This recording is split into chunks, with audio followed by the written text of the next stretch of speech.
Hitler की विदेश नीति। हिटलर ने शासक बनते ही जिस विदेश नीति का अवलंबन किया उसके तीन मूल उद्देश्य थे। पहला, वर्साई की संधि को भंग करना। दूसरा, तृतीय साम्राज्य के अंतर्गत संपूर्ण जर्मन जाति को एक सूत्र में बांधना या संगठित करना। तीसरा, जर्मनी के साम्राज्य का विस्तार करना तथा साम्यवाद के प्रसार को रोकना। हिटलर की विदेश नीति के उद्देश्यों को लेकर इतिहासकारों के बीच मतभेद भिन्न हैं।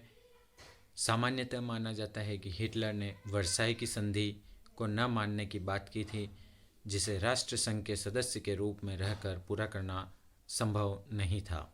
अतः उसने 1933 ईस्वी में राष्ट्र संघ की सदस्यता का त्याग कर दिया और उस समय राष्ट्र संघ के नेतृत्व में चल रहे निशस्त्रीकरण सम्मेलन से भी अपने प्रतिनिधियों को वापस बुला लिया।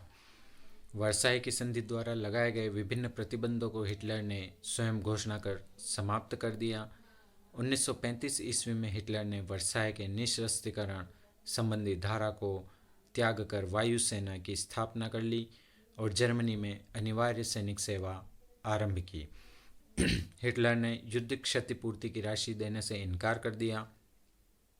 इतना ही नहीं, समस्त क्षेत्र का सैन्यीकरण कर उस पर अधिकार भी कायम कर दिया। हिटलर वर्साई की संधि का उल्लंघन कर रहा था और मित्र राष्ट्र यह सब देख रहे थे।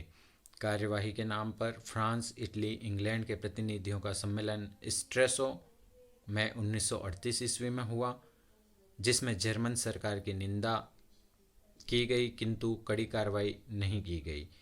हिटलर ने 1934 ईस्वी में पोलैंड के साथ 10 वर्षीय अनाक्रमण संधि की, जिसके अंतर्गत दोनों राज्यों ने यह समझौता किया कि वे एक दूसरे की वर्तमान सीमाओं का किसी भी प्रकार उल्लंघन एवं अतिक्रमण नहीं करेंगे। वस्तुतः हिटलर ऑस्ट्रिया को जर्मनी में मिलाना चाहता था और इसके लिए पोलैंड की मदद आवश्यक थी। इस समझौते के द्वारा हिटलर सभी राष्ट्रों के समक्ष यह प्रचार किया कि वह शांतिवादी नीति को प्रमुखता दे रहा है। जनवरी 1935 में जनमत संग्रह के माध्यम से सार क्षेत्र का जर्मनी में विलय हो गया।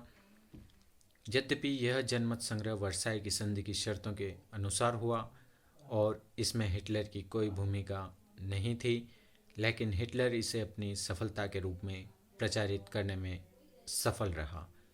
हिटलर के 1935 ईस्वी के पुनर्शस्त्रीकरण की घोषणा फ्रांस के लिए चिंता का विषय बन गई, क्योंकि उसने अपनी जीवनी मीन कैम्प में फ्रांस को जर्मनी का वास्तविक शत्रु बताया था।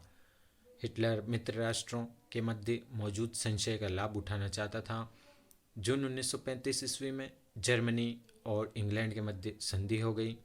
इस संधि के अनुसार ब्रिटेन ने गुप्त रूप से यह स्वीकार कर लिया कि जर्मनी अपनी सैन्य शक्ति में वृद्धि कर सकता है, बशर्ते कि वह अपनी नौसेना 35% से अधिक न बढ़ाए। हिटलर की यह एक कूटनीतिक विजय थी। हिटलर ऑस्ट्रिया को जर्मनी में मिलाना चाहता था, क्योंकि वहाँ जर्मन जाति के निवासी अधिक संख्या में रहते थे। इस उद्देश्य से उसने ऑस्ट्रिया में नाजी दल का संगठन बनाया। इस दल ने 1934 ईस्वी में एक षड्यंत्र द्वारा ऑस्ट्रिया की सरकार को हटाकर नाजी सरकार की स्थापना करने का प्रयत्न किया, किंतु यह प्रयत्न असफल रहा। इसका कारण यह था कि ऑस्ट्रिया में अभी नाजी दल की स्थिति सुदृढ़ नहीं हो पाई थी। दूसरी ओर मुसोलिनी ने ऑस्ट्रिया को सैनिक सहायता देने का वचन दिया था। मुसोलिनी नहीं चाहता था कि उसके पड़ोस में एक विशाल जर्मन साम्राज्य की स्थापना या एक विशाल जर्मन साम्राज्य का गठन हो। हिटलर ने अंतर्राष्ट्रीय राजनीति में अपने स्वाभाविक मित्रों की तलाश की। इस क्रम में उसने महसूस किया कि समान विचारधारा एवं हितों वाले कुछ राष्ट्रों से मैत्री करना आवश्यक है। हिटलर जर्मनी, इटली एवं जापान को मैत्री बंधन में बांधना चाहता था, क्योंकि वे दोनों एक समान विचारधारा के समर्थक थे।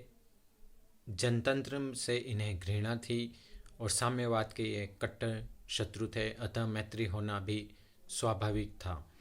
अबिसिनियाई युद्ध के समय जर्मनी ने इटली को समर्थन दिया था। स्पेन ने गृह युद्ध के मौके पर फ्रैंको को हिटलर व मुसोलिनी दोनों की मदद की थी। पारस्परिक सहयोग के कारण दोनों देश एक दूसरे के निकट आए और 25 अक्टूबर 1936 ईस्वी को बर्लिन रोम के मध्य संधि हुई, जो बर्लिन रोम एक्सिस के नाम से प्रसिद्ध हुई। हिटलर ने 1935 या 1939 ईस्वी में मैमल पर अधिकार कर लिया।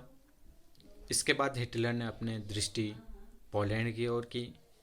जर्मन लोग वर्साई की संधि के द्वारा डेंजिंग और पोलिश गलियारा पोलैंड को दिए जाने के कारण असंतुष्ट थे। पोलैंड की सीमा पर जर्मन सैनिकों की गतिविधियां बढ़ी। इस स्थिति से निपटने के लिए हिटलर ने सोवियत संघ के साथ अनाक्रमण की एक संधि कर ली, जिसके तहत यह प्रावधान किया गया था कि पोलैंड जर्मनी और सोवियत संघ के मध्य विभाजित किया जाएगा। हिटलर को उम्मीद थी कि रूस की तटस्थता की स्थिति में यदि जर्मनी ने पोलैंड पर आक्रमण कर दिया तो ब्रिटेन एवं फ्रांस युद्ध से दूर हो जाएंगे। पोलैंड का हिटलर के साथ समझौता नहीं करने पर सितंबर 1939 को हिटलर ने पोलैंड पर आक्रमण कर दिया। अंततोगत्वा जनमत के दबाव में ब्रिटेन ने जर्मनी को दिए गए चेतावनीपूर्व प्रस्ताव के समाप्त हो जाने पर युद्ध की घोषणा कर दी। इससे तत्काल बाद फ्रांस ने भी युद्ध की घोषणा कर दी थी। विश्व में जर्मनी का एक और मित्र हो सकता था और वह था जापान। इन दोनों देशों की अंतर्राष्ट्रीय नीति एक समान थी। रूसी साम्राज्यवाद या समाजवाद से दोनों डरते थे। दोनों की साम्राज्यवादी आकांक्षाओं पर सोवियत संघ एक बहुत बड़ी बाधा था। इस बाधा के विरुद्ध जर्मनी और जापान ने 1936 ईस्वी में एक समझौता किया तथा 1937 ईस्वी में इटली भी इस संधि में सम्मिलित हो गया, जो रोम बर्लिन टोक्यो धुरी के रूप में परिणित हुई। प्रथम विश्व युद्ध के पश्चात चेकोस्लोवाकिया का निर्माण किया गया। ऑस्ट्रिया के विलय और इटली के साथ जर्मन गठजोड़ के बाद चेकोस्लोवाकिया दक्षिण, पश्चिम और उत्तर से आक्रामक खतरे की आशंका से ग्रस्त हो गया था। हिटलर ने चेकोस्लोवाकिया के विरोध में जो एजेंडा अपनाया, उसका मुख्य मुद्दा यह था कि सुडेनलैंड में 3.5 मिलियन जर्मन मूल के लोग रहते थे, जिनके साथ वहाँ की सरकार भेदभावपूर्ण नीति अपनाती थी। यहाँ भी हिटलर ने ऑस्ट्रिया की तरह ही स्थानीय नीतियों को प्रोत्साहित किया तथा विद्रोही गतिविधियों को बल प्रदान किया। मांग ठुकराए जाने पर जर्मनी ने अपनी सेना सुडेनलैंड के आसपास तैनात कर दी, जिसका विरोध इंग्लैंड और फ्रांस ने किया। तब हिटलर के इशारे पर चेकोस्लोवाकिया में विप्लव की स्थिति उत्पन्न हो गई थी। अब जर्मनी का सैनिक हस्तक्षेप यहाँ आवश्यक समझा जाने लगा और ऐसी स्थिति में ब्रिटेन और फ्रांस चेकोस्लोवाकिया की सहायता के लिए तैयारी करने लगे।